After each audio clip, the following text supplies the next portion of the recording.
Well, good evening, everyone. James just gave me it. Okay. All right. Thanks, James. Good evening, everyone. My name is Jan Tweed.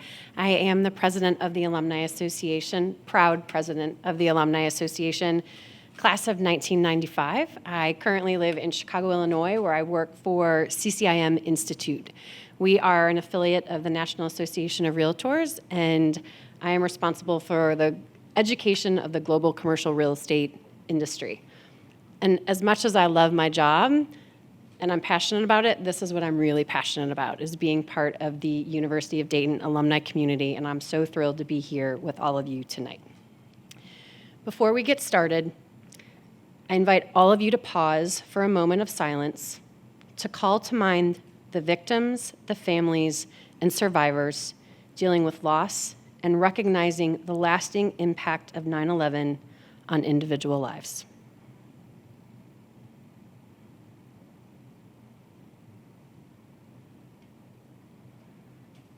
Thank you. Friendly reminder, if you're not eating, we do need you to wear your masks tonight. We are, again, so grateful that you're here with all of us and we get to be in person. And it's equally as important to us that we protect you and we're respectful of the safety of one another and feel comfortable with your neighbors. Okay, now on to the good stuff. The Alumni Association has been recognizing the exceptional work of UD alumni since 1967, and there is no better testament to the value of a UD experience than in the stories of those that we are recognizing tonight. As you will hear, those that learn, lead, and serve their communities have a foundation rooted in the Marinus charism. The goal of the Alumni Association is to share these stories and to keep you connected to each other and UD. Those connections and that ability to connect has been challenged over the last 18 months. However, we were able to expand our reach through digital opportunities, many of which you can find on UD's UDigital, that's hard to say, UD's UDigital site. And I ask that you continue to stay connected, go to events in your community, give to the areas that you are most passionate about, and lead by continuing to serve UD as a volunteer. And most importantly, nominate a worthy alum for an award. I would be remiss if I didn't thank our two wonderful student musicians. Where are they? They are over there.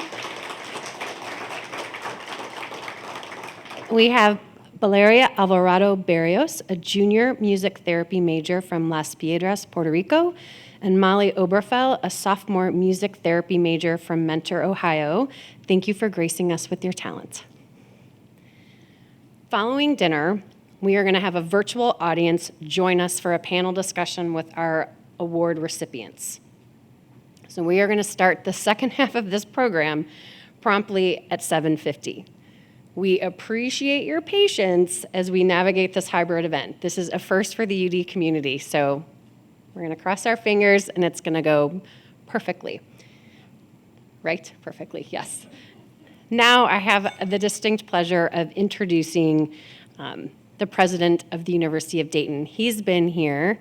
I should reverse that. I've been on the board as long as Eric has been president of the university, and he is, I can say confidently and with enthusiasm, he is the right person in this role to lead us forward. And we are incredibly grateful to have him. I am grateful that I get to work with him. So let's welcome President Eric Spina, the 19th president of the University of Dayton.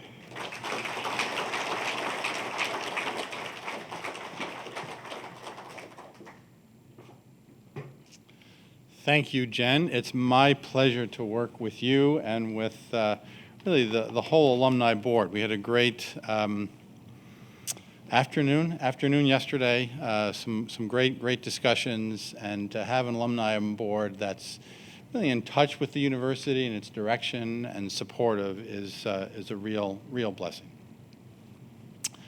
I am really thrilled to be here tonight, both in person and virtually. This is also going to be virtual, so hello, virtual people, to honor 5 exemplary individuals who represent the very best that the University of Dayton offers to the world.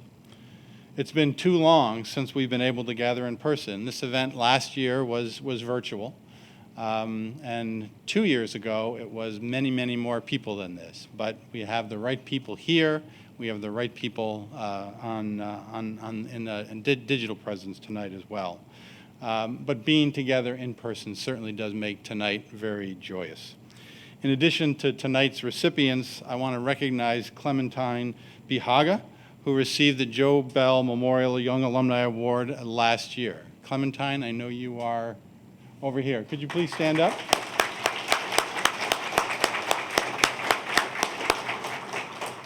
So those of you who were tuned in online last year for this ceremony heard both through the commendation, but also from Clementine herself, her incredible story of resiliency and grit as she about how she fled war-torn Rwanda as a child. It was really very inspiring, and as she continues her relationship with the university, our students continue to learn from her in multiple ways. So Clementine, thank you so much for being with us tonight, and thank you for bringing your sister as well. Finally, I want to offer a special flyer welcome to family and friends joining us virtually. We feel and appreciate your presence. So why do our students think they can make a difference in the world? Very simply, it's because our honorees have shown them just how to do that.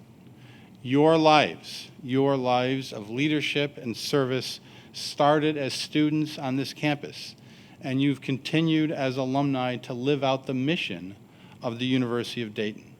You have charted a path of selfless service to your communities, to your cities, to the world, to individuals who benefit from your knowledge and from your experience and your work. And by your very actions, you are encouraging another generation of students to follow in your footsteps. I've described this pattern previously as a virtuous circle. Others describe it differently, but the meaning is the same. Several years ago, Molly Mccready, a 2008 graduate whose nonprofit provides scholarships to street children in Uganda, at this ceremony coined the catchy phrase, learn, lead, serve, repeat, which is what all of you have done throughout your professional careers. Learn, lead, serve, repeat. The more time I spend with our Alumni Award recipients, the more I deeply admire the way you live out those words. You are people both of great competence and incredibly high character. You're the kind of leaders who not only imagine a better world, but go about the business of creating it without fanfare, without bluster, and in the spirit of the merriness with great, great purpose. To be able to be here tonight to celebrate your achievements truly is a blessing. A huge thanks to Jan Tweed, President of the Alumni Association, and the Alumni Awards Committee for shining the spotlight on you. Our honorees will share their stories in their own words tonight, but one word describes each one of their stories, each one of the individuals, and that word is inspirational. They have used their UD degrees to follow their dreams, and in that journey have encouraged others to dream big too. Larry Soong, the recipient of tonight's Distinguished Alumni Award, came to UD 70 years ago this month, a stranger in a strange land, on a scholarship. Every night as he burned the midnight oil translating his textbooks from English into Chinese in his dorm room, he thought about giving up on his quest to become an engineer, but he didn't. Thanks to his own perseverance and the support of Marianists and his professors, today he's one of the world's foremost authorities on developing engineering techniques to protect skyscrapers, bridges, and other structures against earthquakes and other natural disasters. Mindful of his humble beginnings in this country, Larry and his wife Dottie, who's also here with us tonight, have established a scholarship fund to help other students from modest means. His advice to today's students, it's advice he took himself. Find the work that you love. You can only excel if you love something you love, if you do something you love. Our Special Achievement and Christian Service Award recipients are all extraordinary servant leaders as well. Wendy Humphrey Doolittle found the work she loves, helping individuals and families with substance abuse issues create meaningful lives. As CEO of McKinley Hall, she helps people find housing, transportation, employment, and mental health services to aid in their long-term recovery. Her philosophy, quote, "I want to work with people to get mentally, physically, and spiritually healthy to be able to live their best lives." She's inspiring. Throughout Jeffrey Jones' successful career with household name companies such as H&R Block, Uber, Coca-Cola, and Gap, he's put people first. As CEO of H&R Block, he's committed to diversity, equity, and inclusion in the communities that they serve. That's leadership. Bill and Jan Tweed are champions of shrinking the opportunity gap for talented students who see a college education as out of reach. The couple were the very earliest supporters of the Flyer Promise Scholars Program, which not only removes financial barriers for high-achieving, underrepresented students, it changes the trajectory of their lives and their families' lives. I can't in any way describe my joy and pride this spring when we were together, when 41 out of 43 members of the first class of Flyer Promise Scholars graduated in 4 years. That program is transformative. Finally, Jack Maher, our Christian Service Award recipient, has devoted his life to reconciliation, healing, and peacemaking, particularly around the Vietnam War, where he served. He has one of the biggest hearts of anyone I've ever met. And after you hear his story, you'll know why. He inspires all of us to be peacemakers. Congratulations and thank you to each of our honorees. We are so proud of all you've accomplished and the way you carry the University of Dayton into the world to make a difference in people's lives. The mark you've made is significant, and the mark you will continue to make for all of us as a community, for our students, is simply profound. I'd now like to invite Father Kip Stander, the University Chaplain, to the podium to offer a prayer before dinner.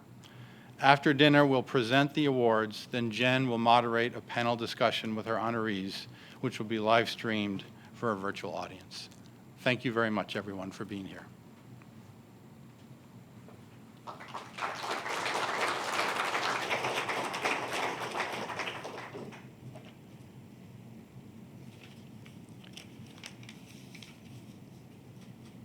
We gather this evening to give thanks for the manifestation of God's gifts in the lives of our honorees.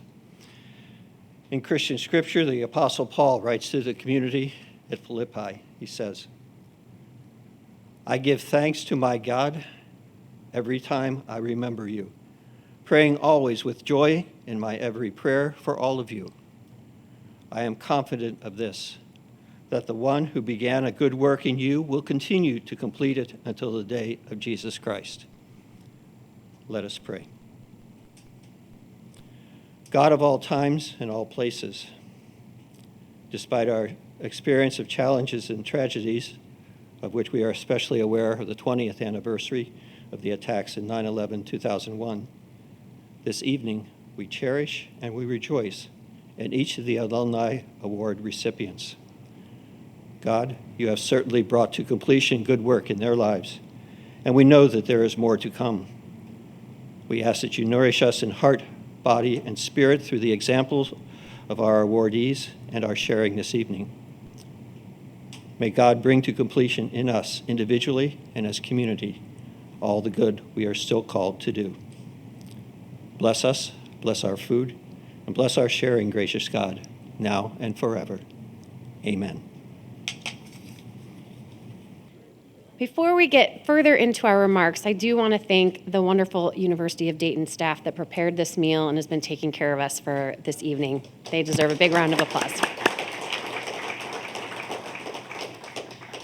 Another gentle reminder to wear your mask. However, I will say if you haven't eaten your dessert yet, eat your dessert. It is, you get 4, right? That's fantastic. All right, we are going to go ahead and get started. As I mentioned, we are going to be having our virtual guests join us via YouTube live stream. Now, I am blinded by the light, so I don't know if they are with us.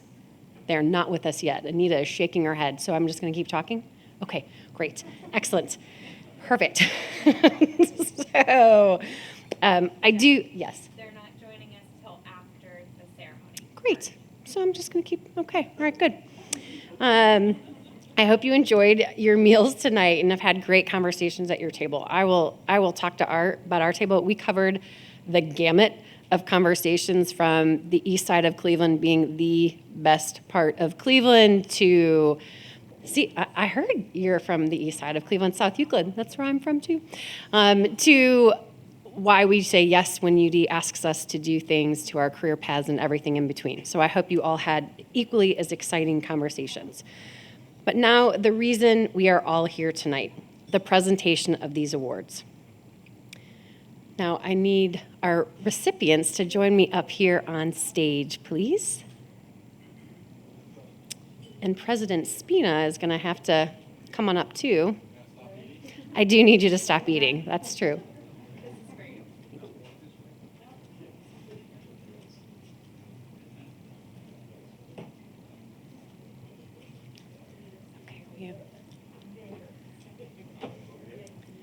The Tweeds are right here.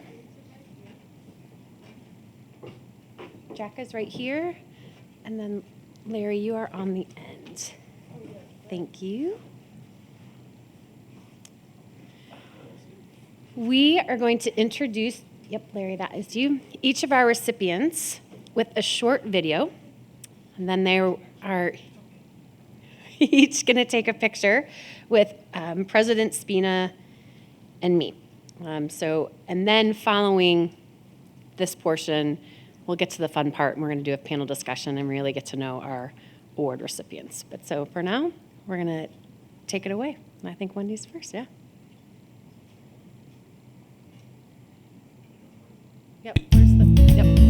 Our 2021 University of Dayton Alumni Association's Award for Special Achievement goes to Wendy Humphrey Doolittle. Wendy graduated from the University of Dayton in 1998 and has spent nearly 3 decades helping individuals and families dealing with mental health and substance abuse. She serves as Chief Executive Officer of Springfield-based McKinley Hall, where under her leadership, there are now gender-specific programs available to Clark County, especially for women facing addiction. Her dedication led to $1 million in capital funding and program expansion funding for the Clark County Substance Abuse Coalition. Wendy has also been a member of the University of Dayton School of Education and Health Sciences Advisory Council since 2015. In 2018, Wendy was named Social Worker of the Year for Ohio Region 7 and honored with the Woman of Distinction Award by the Zata Club of Springfield.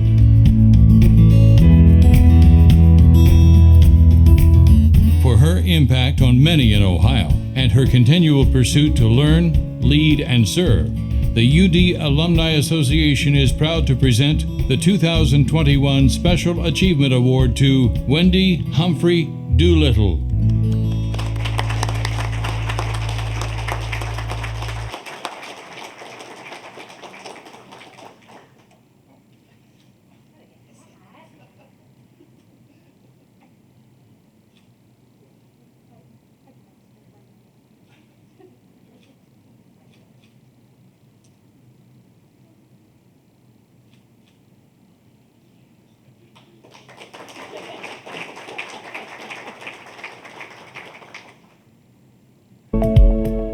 The 2021 University of Dayton Alumni Association's Award for Special Achievement goes to Jeff Jones.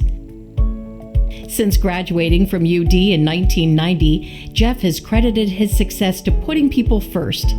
He believes in helping them achieve their goals so they can be productive members of society.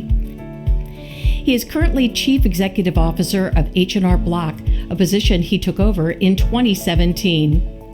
He previously worked as Chief Marketing Officer for Target and has held chief marketing positions with Gap and Coca-Cola. He was also president of Uber. Jeff left Uber after just 7 months when he found his beliefs and leadership style to be different from what he saw at the company. He is a member of Fortune's CEO Initiative, which helps companies promote social progress as part of their core business strategies, and in 2020 was inducted into the CMO Club Hall of Fame. That organization helps senior marketing executives around the world collaborate and innovate together.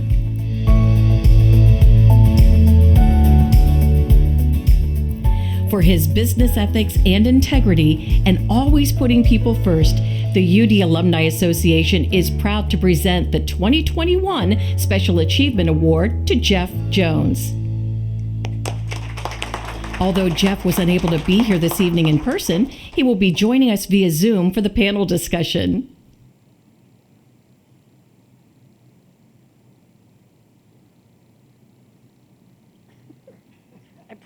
I promise I'm not supposed to be saying anything. There's supposed to be the next video.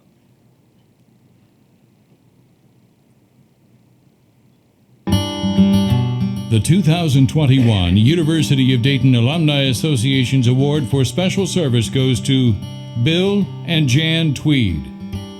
Growing up, Bill wasn't sure college would be an attainable goal, but through hard work, he became a first-generation college graduate. Since earning a degree in mechanical engineering from UD in 1970, he has been dedicated to making sure students get the same flyer opportunities he had. He founded General Pump Company, a professional water well redevelopment and pump equipment contractor that serves Southern California and the Central Coast. In 2017, Bill and his wife became the first major donors of the Flyer Promise Program, a scholarship program that removes financial barriers for underrepresented and underserved students.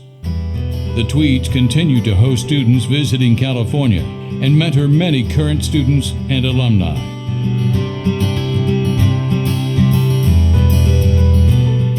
For their unwavering support of students and their commitment to the University of Dayton, the UD Alumni Association is proud to present the 2021 Special Service Award to Bill and Jan Tweed.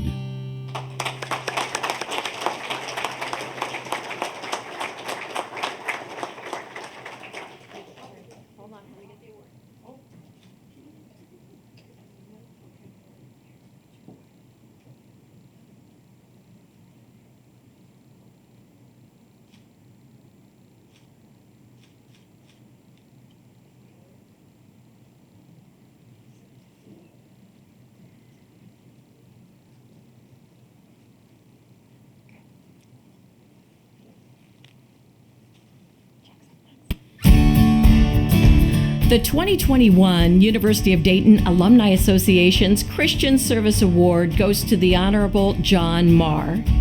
Called Jack by friends and family, he nearly became a Marinist brother before deciding to attend the University of Dayton. After graduating from UD in 1963, he went on to earn his law degree, eventually serving 2 decades as a Montgomery County Common Pleas Court judge. He served the U.S. Army from 1961 to 1968 in Germany and in Vietnam before retiring as a captain. Jack has returned to Vietnam many times over the years, most recently in 2019 to help veterans find closure, rebuild diplomatic ties with the United States, and plant trees to restore environments damaged by war. He also raised the funds needed to build the Vietnam Veterans Memorial Park in Dayton in 1986. He went on to found the John Maher Fellowship at the University of Dayton, which is dedicated to supporting a postdoctoral scholar who advances justice and promotes advocacy related to Vietnam. For his servant leadership and dedication to building community, the UD Alumni Association is proud to honor Jack Maher with its 2021 Christian Service Award.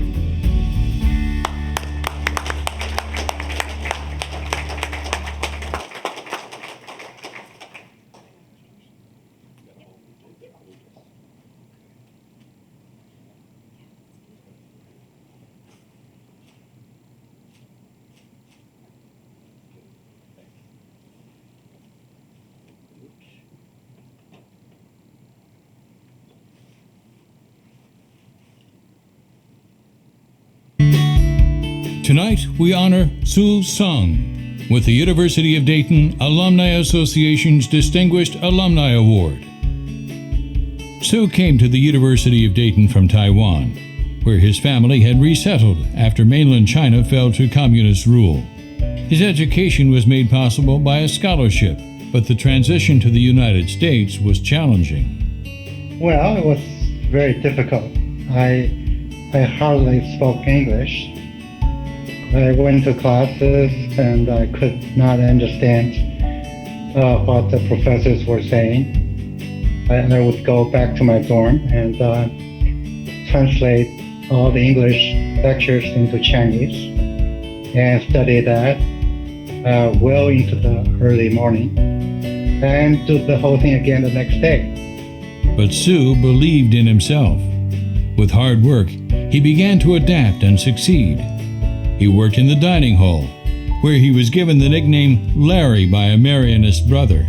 His job gave him money for living expenses, and when possible, some extra to send home to help his family. It was also an opportunity to meet people. I was working in the kitchen, and I served meals to the basketball players, and I actually made friends with them. And they were very, very tall. Buell, I remember him, 7 foot. I had to look up, way up to see his face. And I served him lunch, and he was, always thanked me for it. I remember that. I remember a lot of people very kind to me.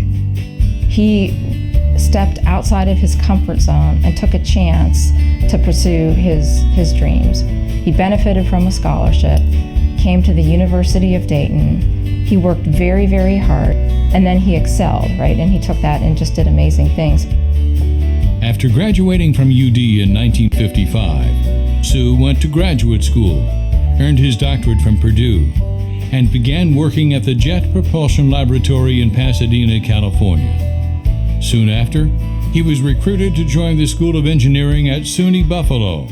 It was there that Dr. Sung found his calling in both teaching and research, and became an internationally recognized authority in earthquake engineering. So I was very fortunate. I was able to get grants continuously from the National Science Foundation. And the biggest grant of which I was a co-principal investigator was to establish the National Center for Earthquake Engineering Research at Buffalo. This earthquake center that Larry attracted to SUNY Buffalo and maintained for more than 20 years, one of the most significant awards that NSF has ever made.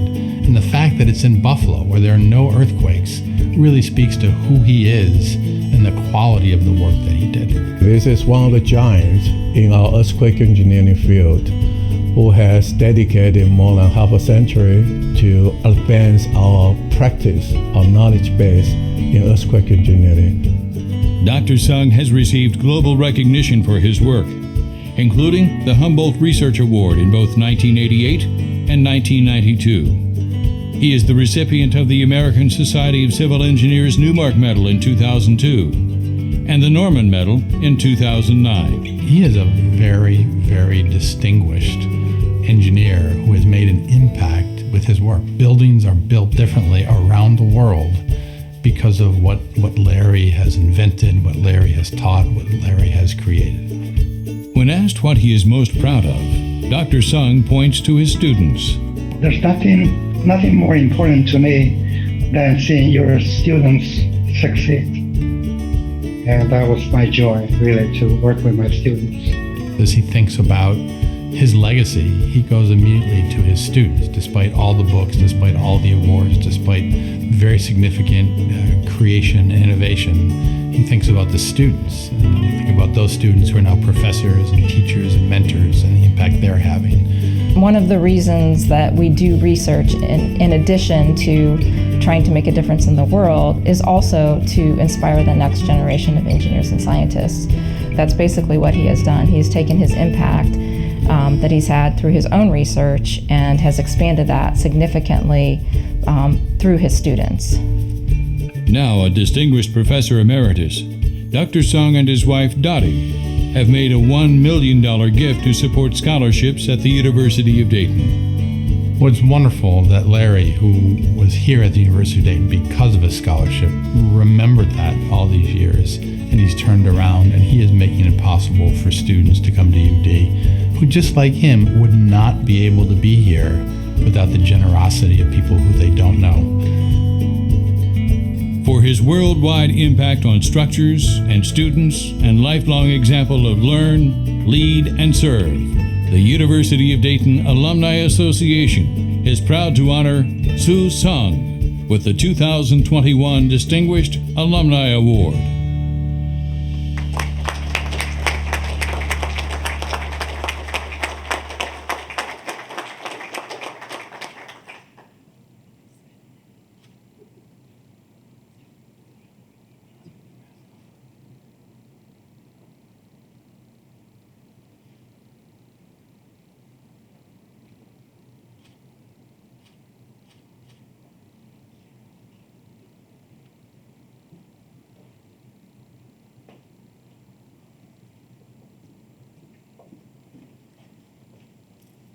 Got a little teary listening to some of those. All right. Now, people will be joining us via YouTube. I can kind of see the shadows of Anita, so I'm not sure if they're there or not, but we're connecting. Okay, so we'll take a second. Everyone wants to have a sip, a bite. Take a second as everyone connects and joins us. We're good. We're good. Great. Welcome to everyone that, oh, and there's Jeff. Hi. He's right in front of me. But thank you for everyone that is joining us, and congratulations to all of our recipients for your dedication to learn, lead, and serve. How about another round of applause?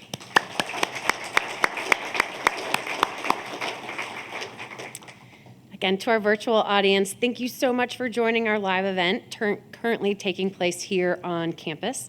This is our first hybrid event offered by the Alumni Association to our flyer community, and we're excited to be able to do this. And a very special welcome to Jeff Jones, who is joining us from Kansas via Zoom. Hi, Jeff. Can anyone else see him? Am I the only one seeing him? Hi, Jeff. Oh, there, I see picture in picture now. Okay, good. Like, people are waving and saying hi to you too, Jeff. So tonight we have a new approach to hearing from our Alumni Award recipients about their UD story. I'm happy to be your moderator for this panel discussion with our honorees. For those joining us virtually, I'm going to just quickly share who's up on stage with me. To my far left, we have Wendy Humphrey Doolittle, class of '98, who is our Special Achievement Award honoree. Jeff is joining us via Zoom, class of '90. He is our Special Achievement Award honoree. To my immediate left is Bill Tweed, class of '70, and his wife, Jan Tweed, who are receiving our Special Service Award. Over here, we have Judge Jack Maher, class of '63, with our Christian Service Award. And on the far end, we have Dr. Larry Soon, 55, class of '55, with our Distinguished Alumni Award. So again, thank you all. So to get started and to warm up our recipients here, I have a few quick questions. So I'm going to start with Wendy. Tell us your favorite place on campus. It could be where you lived, where you worshiped, where you like to study, anywhere. So I have to say, that for me, probably the correct answer would be like the bookstore. However, I started UD for grad school, and that means I was already in my career. I was working full-time and coming here in the evenings. So probably the favorite place was like the closest parking lot to Chaminade. Closest parking lot to Chaminade, all right. From a tech perspective, do we need everyone to use their mics? Okay, yes, all right. Oh, thank you, Wendy. All right, Jeff, over to you. Favorite place on campus? Well, good evening, everybody. I hope you can hear me okay. Perfect. When I came to UD, I thought I was going to be a photography major. And I was lucky enough to have a camera with me all 4 years at school. And I was always on the baseline photographing UD basketball at UD Arena. And so for 4 years, Nigel Knight, Coach Grant, Nolan Robinson, that era of basketball players. So my favorite place for sure was on the baseline at UD Arena. Oh, that's a great answer. And you got out just before some of the lean years of the 90s, Jeff, with basketball. I can say that. All right, Bill and Jan, favorite spot on campus? My favorite spot on the campus was the Powerhouse. In the late 60s, there was a dojo in there, and Brother Joe taught jiu-jitsu. And I spent 4 years, of the 12 of us, 4 of us got our black belts at that time period, and we learned self-confidence, leadership skills, and how to work with each other together for being successful, and how to bring others up and teach them what we have already learned. At the end of each year, there was what we call it something else, but it was a graduation. And at that graduation, the dojo got filled completely for those that wanted to congratulate each of us that have succeeded. And that is the same thing that's happening here tonight. Thank you. Jan, the time you've been able to spend on campus, do you have a favorite spot? Well, I'm a flyer by marriage. You are, yes. And I've got to say, my favorite spot's the arena and the games. Good answer. We like that. All right. Jack, favorite spot? Favorite spot. Well, first of all, you got to remember, I went to school 59 to 63. In 1959, they still had Quonset huts from World War II, and the student union was located in one of them. So that sophomore year, they built, what is it now behind the field house? Is it still called the Flyers Hangar? The hangar. Yeah, which shows this audience here. At any rate, this was then became the gathering place. It was nothing more but a cafeteria, tables, a big room. As before, we hung out in the arcade in between St. Mary's and Chaminade, which was unheated. So my favorite place was the Flyers Hangar. Okay, I like that. Larry. Well, I came to University of Dayton in 1951, which has been over 70 years. So I don't really remember too many of the buildings that I went to. Okay. Probably the most frequent, or I visit most frequently, was the kitchen, where I was a dishwasher, and I got to meet very many good friends, including the basketball players of University of Dayton. So I would say the favorite place would be the kitchen. Okay, I like that. And you got food, so that's a good place to be. All right. We're going to turn now to your favorite UD memory. Jack, I'm going to start with you. Favorite memory would, I guess, be 1962, 63, when the Flyers won the NIT. And we invaded New York, and most everybody got out of jail by Tuesday. Bill, I'm afraid to ask now what your favorite UD memory is. Well, my favorite... Yeah, get your mic. My favorite UD memory is, let me take this off, just a couple years ago, actually it was 3 years ago, when our first Flower Promise class was sophomores. And I was here in October for the engineering conference. And I met with 10 or 11 of the sophomore students, and ended up alone with them, and we discussed a variety of issues.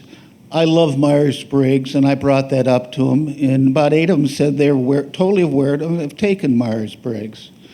And then 4 of the students almost simultaneously said they know what my personality trait is, and they said theirs is the same as mine. Well, mine is a 2%er. And it wasn't until I walked out of the room that I realized what I just heard.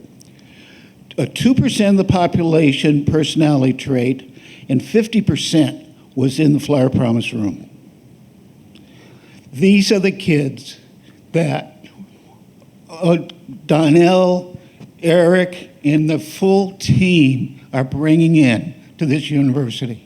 Eric said earlier at a previous session, they changed the university. And that's powerful for all of us. And that's a memory I'll never forget. Thank you. Jan, do you want to add anything to that? Okay, all right. Okay, you're welcome. Wendy.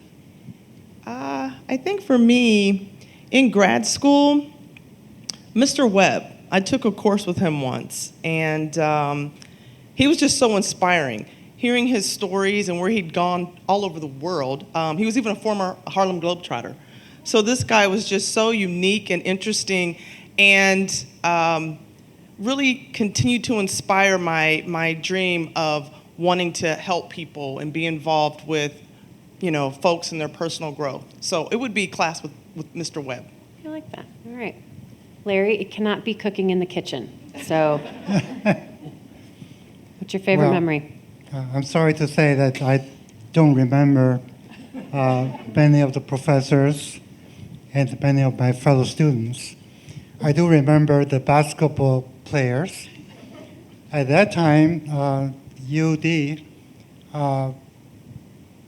was the powerhouse nationally. Went to NIT a number of years. And the year I graduated, we were number 2 from the National Invitational Tournament. So that's probably the thing I remember the most. I like that. All right. Jeff. Jen, I bet my answer is a common one among flyers, but there's no question my favorite memory was in early January 1988 when a good friend introduced me to a girl named Margot O'Brien, which began 6 years of dating and now 27 years of marriage that just, started on campus in 1988. So definitely something I will clearly never forget. Oh, well, I hope she listened to you say that because that's a wonderful memory. All right, good stuff. All right, so we got to know each of our recipients just a little bit, but now we want to hear about how their UD experience has really shaped their life's mission and current work. So Larry, I'm going to ask you, I think each of our recipients have prepared a few remarks to tell us about how UD has shaped your life mission and your current work. I majored in mechanical engineering at UD, and that was the foundation of all the things I have done since I graduated from UD. So I went to graduate school and worked in both industry and in universities. And again, I trace all my work to when I was a student at UD in mechanical engineering. Thank you, Larry. Bill.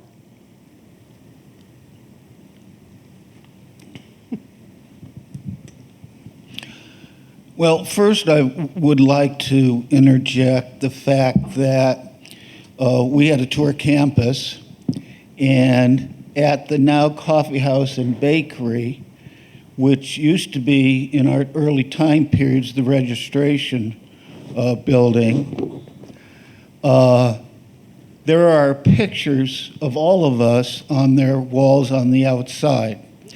Now, after registration, that became the post office. So this group here above in front of you is the only group that I know of from UD that has had, they can tell their kids, that their pictures were on the U.S. Post Office.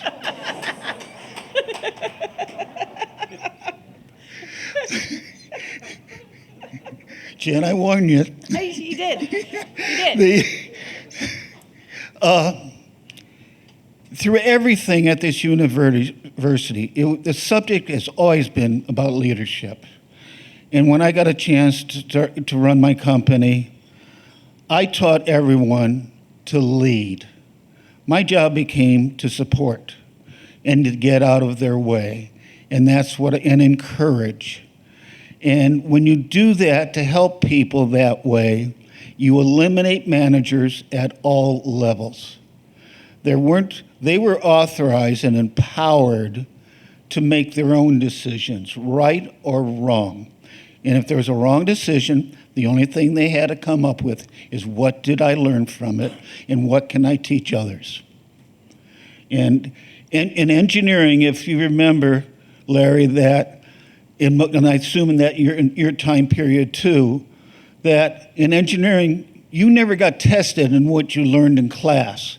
You could bring your books, you could bring anything you wanted. You got tested in how you could use it. And the questions were things we've never saw before. So we learned to be able to think and utilize, not memorize. And so I've never remembered much from school either, because we didn't have to.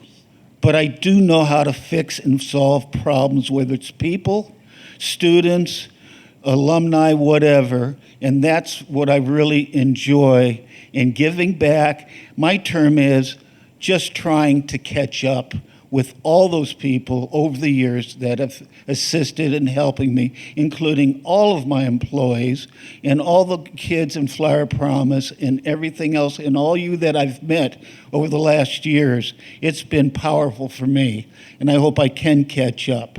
I don't consider this an award that I received. I consider this a challenge to continue and go do a little bit more than we've done so far. Thank you. Thank you. Jeff, how did your UD experience shape your life's mission and current work? Well, I came to UD after 1 year at Fork Union Military Academy, where I played baseball as a PG. So I didn't come right from high school. And I think that 1 year prepared me to make the transition to university and literally allowed me to experience everything Dayton had to offer. And the mission of the university, as it's written today, feels almost like a personal mission statement. And at the center of that is community. And there's no question I felt community as a student at UD in many, many different ways. And now as a CEO and as a leader, there's no question that foundational learning about the power of community, what it means to learn, to stay curious, to lead and serve, really is what guides me as a leader today. And just building on the remarks we just heard, it is all about in service of other people. That is how I try to show up every single day, leading 80,000 people in my organization. And that foundation and principle and sense of true purpose was absolutely ingrained in me at the University of Dayton. Thank you. Your employees are lucky to have you, Jeff. Thank Wendy. you. Again, my experience is just a little different only because my master's degree was at UD. So Central State is where I received my bachelor's degree, and that was kind of foundational to give me the courage to step to the next level. And then coming to UD, it just gave me so much confidence to be able to go out into the world and really pursue my dreams around service to the community. It has made me a better leader. The principles that I was taught here, I took on many different roles on boards, advisory councils. I felt like the education that was kind of poured into me at UD, I've been able to share in other places that I've gone. In terms of my work, I've been at McKinley Hall for 30 years, and that was right after I graduated from college and then came to UD. So as a result of the education I received here, I was able to kind of work my way up. It's why I've been there so long. And what I was taught here at UD about leadership and serving the community is what I carry every single day. I work with folks who life is hard and they've had some significant struggles, a lot of stigmatization in our communities. And so UD has just taught me to serve not only the community, but serve the employees where I work. And it's just a compassionate place. And I feel like while, yes, a lot of that came from home, UD was able to help me build upon that and then pass that along to where I'm at now. So I just appreciate the education that I received here and the opportunity to learn about serving and to be able to serve. Thank you. Jack, how did your UD experience shape your life's mission and current work? By background, my father died in 1953 when I was 11, and I went to high school in Brooklyn, Most Holy Trinity, and that's where I met the Marionist. And as you heard in some of the introductory remarks, I came close to signing up with the order in my senior year. I remember Brother Donald's look when I said, well, you know, I think I'm going to think this over for another year. And then I discovered freshman college year. However, the influence of the Marinists in my life is very significant and has continued on through my life, really. I had written down a few names. Father Frank Kenny was the principal of Holy Trinity, and he was really the beginning of that relationship with Marinists. And one of the most significant things was his kindness. He was serious about what he running the high school, but he was kind. And then when I came to UD, Brother Fritz was a classmate of mine. In our freshman year, we got to know each other. And over the years, I followed his career. And the one word that I would describe Brother Fritz with that was important to me is humility. No matter how important he was always and continues to today to be a very humble man. So I learned a little bit about humility from Brother Ray. The next person was Jim. Now Father Jim Heff. It was Brother Heff at the time. And I met him when I first got back from Vietnam, and he played a very instrumental role in my life in terms of helping me. I was not very happy with church and the Catholic Church for different reasons. And he helped transition me back to a belief and a value of my religion. Which played a significant role. And he became a friend up until this day. I spoke to him just last week. And lastly, Father Norbert Burns, who passed away last year. Anybody who went to UD knows Father Burns. I've had my own issues, marital issues over the years that brought me in touch with him along with some of the other issues. And he was always, you remember, you know him too, of course, he was always there with the right answer and always was able to bring me back to a place of peace from wherever I was at that time. So the point of the matter is that the brothers and priests of the Society of Mary have been instrumental in everything and anything I've done and accomplished. In fact, I'm now being given an award for it. And all those things I'm doing flow from the training and what I was taught by the brothers and priests of this university. So it's meant everything to me. Thank you. Thank you all for sharing your stories. I count myself lucky to call you fellow alumni. Now we have a few questions that are specific to each of you that have been submitted by attendees. Larry, you came to UD from Taiwan. What brought you to Dayton, and where did you find the drive and determination to succeed in Dayton? I've had the great privilege of spending time in Taiwan, and Dayton is very different than than Taiwan. So how did you do it? Well, I graduated from high school in Taiwan. It was every one stream high school graduates to come to the United States for college. So I, like many others, tried to come here. However, we had no money. We must have a scholarship. So University of Dayton was the only one who gave me a scholarship. So I was overjoyed by that, and turned out, of course, that I benefit greatly from coming to University of Dayton. That's how it happened. Thank you. Jeff, you've made a public commitment to equality and advancing the work for justice and opportunity as a part of Fortune's CEO initiative and by pledging to the CEO Action for Diversity and Inclusion. What motivated you, and I would say continues to motivate you, to focus on this and make it a priority for your leadership? You know, it's so interesting in business today. I guess there's pressure that's put on leaders to take these kind of steps, and for me, it's just always felt like it was essential.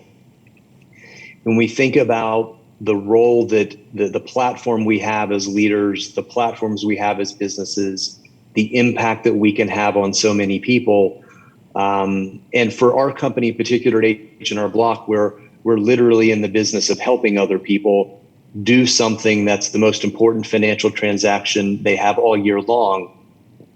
Wrapping that in diversity and inclusion and racial equity is just the right thing to do.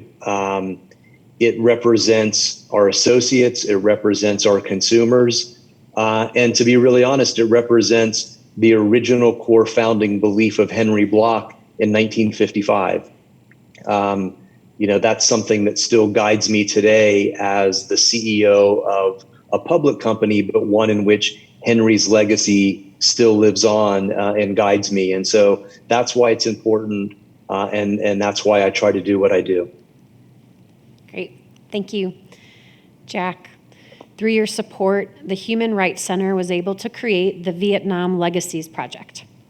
It has allowed students and faculty to research and provide advocacy related to the Vietnam War. Why was this project so important to you? I think everyone here knows we lost the Vietnam War. My just saying that out loud is important because we've never actually said that. But the importance of that statement is that we did not do what we did after World War II in terms of helping Germany and Japan recover, and after the Korean War, helping South Korea. Instead, we left, and what we left amongst the things we left behind were a defoliated forest by the use of Agent Orange, which caused cancer to literally millions of people. And the second thing we did is we dropped millions of bombs and landmines, didn't pick them up, and since 1975, people have been dying, having limbs blown off. I witnessed that when I on my trips back to Vietnam. So my point is, what I have been doing and trying to, in my own way, is to literally have our government and our president recognize the work that needs yet to be done in Vietnam. It's been the basis of the fellowship, and I have discovered that there's other people in this country interested in that topic. So whether or not we will ever accomplish that, whether or not we will have, my dream is to have a president of our country make a speech at the University of Dayton, maybe, in which the history is recorded, and he says or she says that it's time to make amends for what the damage we left behind, and to do the right thing, if you will. Okay, so. Thank you, Jack. Thank you. Wendy, you spoke a little bit of this or acknowledged it. The past year and a half has been extremely challenging. And I can imagine that has only been heightened for those suffering from chemical dependency. How has your work provided support for those that are struggling in the community? Oh, wow. I think, for one, we didn't close, and we did not go virtual. The population that I serve, going virtual is almost impossible because you have to have technology. You have to have a place to lay your head. You have to be able to call in, video in, and that wasn't an option. So we figured out how to make our place safe, and we kept our doors open. We've also expanded during COVID more recovery housing for people. So we opened up another 18 beds for women with their children and for men coming home from incarceration who were locked up to begin with as a result of an addiction. So we just keep forging ahead. You know, we have been able to receive some funds as a result of being a nonprofit and serving this population. So we've been able to extend help that way as well. And that would include helping to pay first month's rent, helping people acquire the clothing that they need to get a job. But I think even more importantly is that when so many things shut down, we still had access to virtual platforms to at least try to continue to educate the community.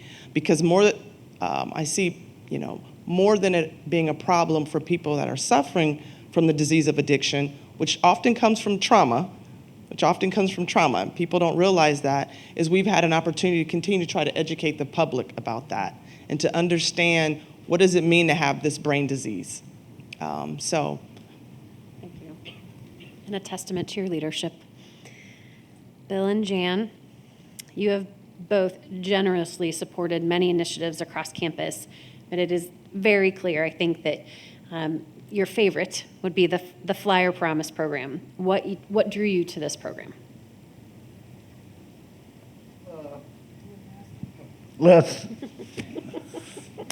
Thank you. The first thing is, again, like I said earlier, I had so much support early on coming to university. I didn't have any financial support from outside. I wasn't capable of scholarships. I used grants, loans, and even my fraternity brother's mother, who I worked on at her house, loaned me money one year when one of my grants got failed because of bad paperwork. My fraternity graduate chapter paid for my room and board. I lived with a doctor out in, Kettering up there, and I've had so many people help me that I wanted to help other inter-unit communities, small city people to get a chance to come to college and work. I had a vision. I met Eric for a half-hour meeting, supposedly we were scheduled, and 2.5 hours later, Flyer Promise existed. Our vision was almost identical, if not identical.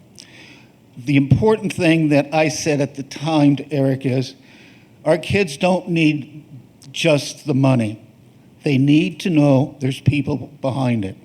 And I wanted to be relevant, and Jan wanted to be relevant to these kids. And we go back 3 or 4 times a year, have pizza parties, communicate with them, try to help them and support them. Few have had issues, and as much as I have supported them, I find the university is supporting them even far beyond anything I've even thought of. That I'm proud of, just to be a small part of that kind of thing. And again, seeing a graduation class like this, none of us saw that coming.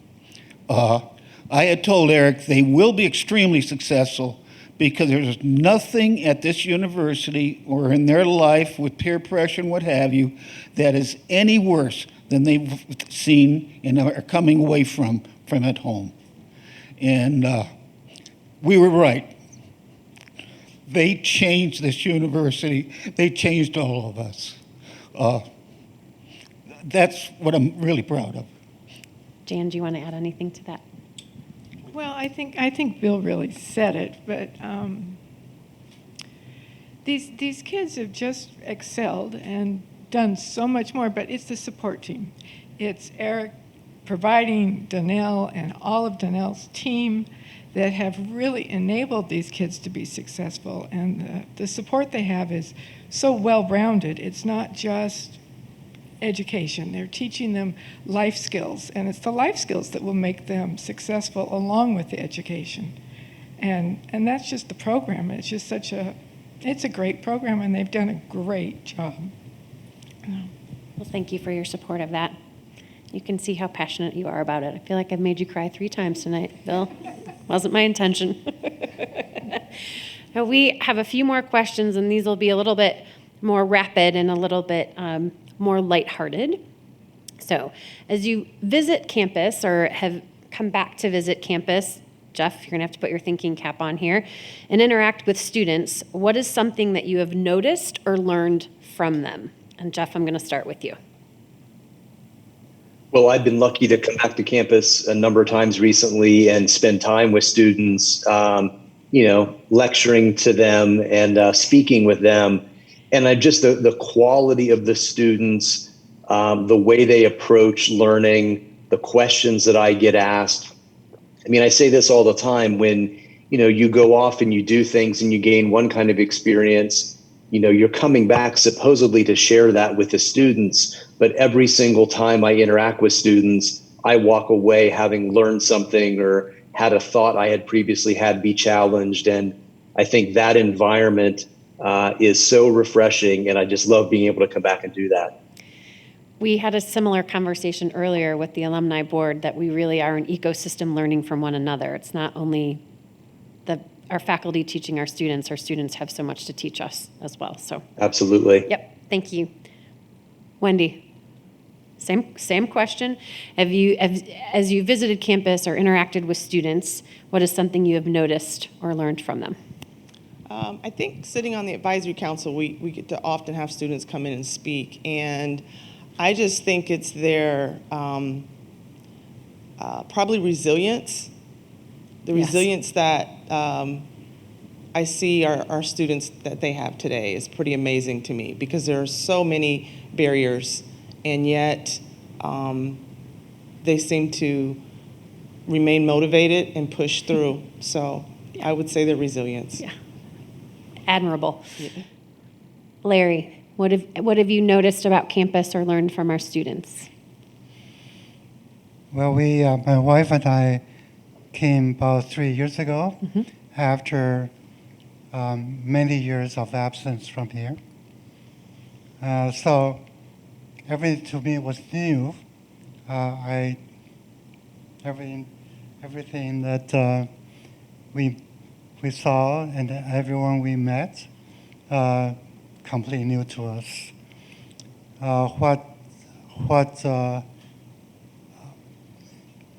What impressed me the most were the students in the engineering school, where I gave a seminar 3 years ago here, and I talked with many students afterwards, and I found them to be forward-looking and very, very good students. I've been very proud of University of Dayton for having such good students and such good education to the students. Me too. They're incredibly impressive. Jack. I'd echo your remarks in terms of the quality of the students. I've had the benefit when I was on the bench of having law students clerk for me over the years. In fact, the best clerk I have had is sitting at the table with Dana Cole, and who's become a good friend. So I have had that experience with the law school and meant a lot. In fact, I continue it right up until today. My work in meeting undergraduate students was similar to yours, though, in the sense that I was very impressed with their level of questioning and inquiry and interest in things. So, and that's a reflection on the university itself. Okay. Bill and Jan, you're going to have to, I mean, you have the privilege of interacting with so many students. So what's your takeaway with them? Well, back to the 41 graduates out of our first class. My personal thought, and I know it's not necessarily that the university's thought at this moment, till they get more help, but until we get Flower Promise down to the 90 to 93% range of the rest of the university, we haven't finished our job with these kids. We are scraping just the top cream off the top. There's a lot of other kids that need opportunities from inner cities and disadvantaged communities that need the opportunity to come to UD. When we reach that goal, I will be personally more comfortable. Thank you. We've got one last question we're going to ask here. You're going to have to be succinct in your answers. If you could describe UD to a stranger with one word, what would it be? Wendy.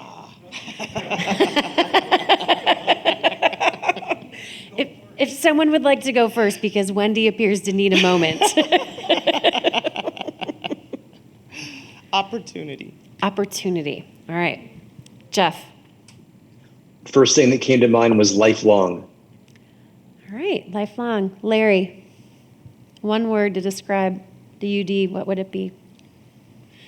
Well, to me, a very good experience. Okay. Good experience. All right. Jack. A good person, good people. Good people. All right. Bill and Jan. Well, family comes to mind.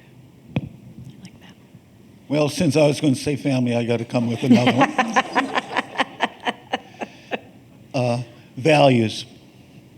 I think those are all excellent words to describe the university and ones that I'm proud to hear when you talk about UD.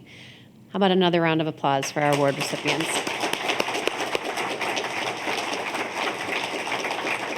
Thank you all. And whether you're sitting here in person or joining us virtually, I'm sure you are as proud as I am of this amazing group of alumni and friends who continue to share their time, talents, gifts with us and their community. So again, congratulations. Thank you for all that you give to UD. Thank you to everyone here and virtually that has joined us. And I would be remiss if we didn't do a special shout out to the Alumni Awards Committee chaired by Gary Gottschlick. Where's Gary? There we go. And a lot of his team is here. Thank you. And on that note, have a wonderful evening and go Flyers.